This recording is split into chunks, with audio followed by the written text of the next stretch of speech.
Hello दोस्तों, मैं राज और राज इंडक्शन में आपका स्वागत करता हूं। दोस्तों आज का जो वीडियो का टॉपिक रहेगा वो आपका रहेगा ई रिक्शा चार्जर के ऊपर में। दोस्तों मेरे पास लिथियम गाड़ी होती है जो किनेक्टिक का, उसका यहाँ पे चार्जर रिपेयर होने के लिए आया है। अभी आपको यहाँ पे इसकी शक्ल आप देख सकते हैं और इसके बारे में आपको बताना चाहता हूँ कि इस टाइप का चार्जर अगर आप यूट्यूब पे सर्च करते हो तो मेरे ही चैनल पे आपको ज़्यादा मिलेगा। ओके, क्योंकि मैं ही 2-3 वीडियो इसका डाला हुआ था। कब डाला हुआ था? जब मैं इसका शुरुआत में रिपेयरिंग करता था तो बहुत परेशानी जाती थी। उसमें परेशानी क्या जाती थी, अधिकतर मेरे पास जो प्रॉब्लम आता था, जो पीएफसी वाला मॉसफेट होता है, जैसे इसमें टोटली 4 मॉसफेट है, ठीक है। 2 मॉसफेट दोस्तों यहाँ पे पीएफसी के लिए लगा हुआ है, ये देख सकते हैं, और 2 मॉसफेट दोस्तों यहाँ पे आउटपुट के लिए लगा हुआ है, ठीक है। ये 58 वोल्ट 30 एम्पियर का चार्जर है। अभी सबसे पहले बताना चाहता हूँ कि यहाँ पे सबसे पहले आप देखेंगे तो पावर सप्लाई के लिए एक आईसी लगी रहती है, पीएफसी के लिए यहाँ पे एक आईसी लगी हुई है, और आउटपुट के लिए ये जो दोस्तों 2 मॉसफेट देख रहे हो ना, इसके आउटपुट के लिए यहाँ पे दोस्तों 1397 पी आईसी लगती है। ओके, जो दोस्तों ये आईसी जो होती है, ये इसके अंदर में बहुत सारे फंक्शन हैं। इसमें skip, disable pin, current sensing pin, बहुत सारे इसमें फंक्शन है।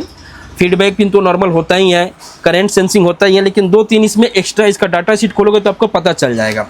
जब मेरे पास ये चार्जर आया था तो ये दोनों मॉसफेट यहाँ पे फटे हुए थे। तो दोस्तों यहाँ पे इसका जो ड्राइवर आईसी है, ड्राइवर आईसी भी दोस्तों यहाँ पे फट गया था। ड्राइवर आईसी फटने के बाद में इसके आसपास के जितने सारे रेजिस्टेंस थे, वो रेजिस्टेंस लगभग में दोस्तों ओपन हो गया था। यहाँ तक दोस्तों जो पीएफ देख रहे हो ना, ये पीएफ भी दोस्तों क्या हो गया था, शॉर्ट हो गया था। ओके, और यहाँ का ट्रांजिस्टर शॉर्ट हो गया था, यहाँ का डायोड, जीना डायोड भी शॉर्ट हो गया था। अब एक क्वेश्चन करोगे कि सर इतने सारे कंपोनेंट खराब हो गए थे, फिर आपको कैसे पता चला? दोस्तों आपको बताऊं कि ये मेरे पास स्क्रैप चार्जर है।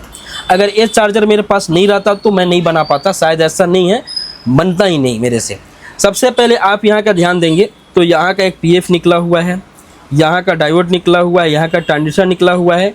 बाकी रेजिस्टेंस का दोस्तों यहाँ पे वैल्यू देख के मैं नया रेजिस्टेंस यहाँ पे लगाया हूँ, ठीक है जी। और यहाँ का दोस्तों 2 यहाँ पे पीएनपी ट्रांजिस्टर होता है, ये दोनों यहाँ पे मैं ट्रांजिस्टर भी लगा दिया हूँ। अब हमारा दोस्तों यहाँ का सामान इसमें लगा दिया, ये चार्जर हमारा फ़िलहाल ओके हो गया। अब मॉसफेट की बारी आती है तो यहाँ पे मॉसफेट लगा था 50-48 एम्पियर 500 वोल्ट का, और उसका दोस्तों बहुत सारे गेट रेजिस्टेंस होते हैं। उसके बाद उस मॉसफेट के अंदर कैपेसिटर भी चेक करते हैं। तो हमारे पास सेम मॉसफेट नहीं है, लेकिन दोस्तों मैं मॉसफेट जो लगा रहा हूँ आपका समझ लो 50 एम्पियर 650 वोल्ट का। अब आप क्वेश्चन करो कि क्या ज़्यादा एम्पियर और ज़्यादा वोल्ट मॉसफेट लगाने से क्या मॉसफेट ख़राब नहीं होगा? होता है। मॉसफेट दोस्तों अगर एम्पियर बढ़ा सकते हो, वोल्ट भी बढ़ा सकते हो, लेकिन दोस्तों जो गेट का रेजिस्टेंस होता है, जो कैपेसिटर चार्जिंग और डिस्चार्जिंग होती है, उसको आपको यहाँ पे देखना पड़ेगा। ओके, तो पहले वाला जो मॉसफेट था, गेट वोल्टेज थी उसकी 10 और इस मॉसफेट की गेट वोल्टेज है 20, लेकिन इसमें परसेंटेज प्लस माइनस है डेटा शीट के अनुसार, ठीक है। अब फिलहाल हम आपको ये भी बताएंगे, इस चार्जर के ऊपर में बहुत सारा मैंने रिसर्च किया और बहुत दिनों बाद दोस्तों इस टाइप की प्रॉब्लम है दोस्तों, क्योंकि यहाँ पे हम बनाए, पहले हमसे खुद बहुत ट्राई किए थे, लेकिन क्या होता था, नहीं बन पा रहा था। हो सकता था हमारे पास जो ड्राइवर आईसी थी वो अवेलेबल नहीं थी, अब अवेलेबल भी हो गई है, और बहुत सारे कंपोनेंट इसमें अवेलेबल नहीं थे, ठीक है। अब सबसे पहले अभी आपको मैं बताऊँगा, जैसे मैं इसको सप्लाई देता हूँ, ठीक है। अभी जैसे मैं इसको सप्लाई इसको दिया, अभी ये सीरीज में है, ठीक है। सीरीज बल्ब ऐसे ब्लिंक कर रहा है। तो हम क्या करेंगे, सबसे पहले अभी फ़िलहाल आपको बताऊंगा, इसको मैं डायरेक्ट लगा देता हूं। मैं डायरेक्ट लगाऊंगा तो लिथियम चार्जर में दोस्तों सिस्टम क्या होता है, लगभग में जितने लिथियम चार्जर अधिकतम आते हैं, कि जो रिले होती है, रिले पे दोस्तों आपका आउटपुट वोल्टेज आ जाता है बिना लोड पे। जब लोड देंगे उसके बाद दोस्तों आपका रिले ऑन होती है, ठीक है। तो नॉर्मली इसमें भी वैसे ही सिस्टम है। यहाँ पे अगर देखेंगे तो ये हमारा निगेटिव हो गया, और ये हमारा ये आपका 58 वोल्ट, ठीक है। ये 58 वोल्ट का चार्जर है, 58 वोल्ट बाकायदा आ गया। अभी इसको लोड पे भी लगाएंगे तो लोड पे बाकायदा काम करेगा। तो इसमें दोस्तों लोड पे भी आपका फैन चलेगा और 58 वोल्ट तक यहाँ पे शो करेगा, ये डिस्प्ले में शो करता है। तो लिथियम चार्जर में जैसे यही होता है, जैसे यमरा राजा चार्जर आप देखे होंगे महिंद्रा का, उसमें भी क्या होता है, अगर आउटपुट वोल्टेज जितना लिखा होगा चार्जर के ऊपर में, उतना वोल्ट आपको वहाँ पे आना चाहिए।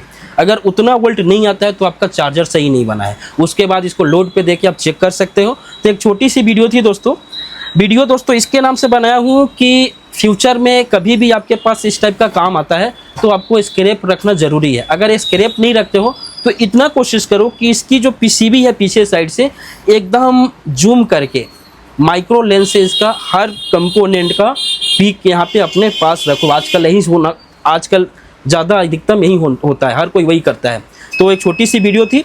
नेक्स्ट वीडियो बनाऊंगा दोस्तों कि हमारे पास चार्जर का कौन कौन सा आईसी अवेलेबल है, वो आप वीडियो में देख सकते हो और बाकी ऑर्डर कर सकते हैं। तो दोस्तों अगर आपको घर बैठे इलेक्ट्रॉनिक्स कंपोनेंट की ज़रूरत पड़ती है, आपको अगर मंगानी है तो कैसे ऑर्डर करें? तो सबसे पहले गूगल में जाना है www.rajinduction.com पे। वहाँ पे दोस्तों बहुत सारे कंपोनेंट अवेलेबल हो जाएंगे। अब उसको ऑर्डर कैसे करना है, खरीदना कैसे है, तो कुछ नहीं करना है, वहाँ पे जाएंगे IGBT पे और IGBT का जैसे ओपन होगा तो यहाँ पे दोस्तों बाई व्हाट्सअप का ऑप्शन आएगा, उसको एक बार क्लिक करना है और सीधे मेरे व्हाट्सअप से कनेक्ट हो जाएंगे। आपको जितना पीस चाहिए वहाँ पे दोस्तों आपको क्वांटिटी डालनी है। उसके बाद दोस्तों एक कोटेशन मिलेगा और उसके हिसाब से आपको पे करनी है। 7 से 10 दिन के अंदर में आपको घर बैठे कंपोनेंट मिल जाएगा। अगर मेरे ऊपर विश्वास है दोस्तों तो आपको पहले पे करना पड़ेगा। थैंक्स फॉर दोस्तों।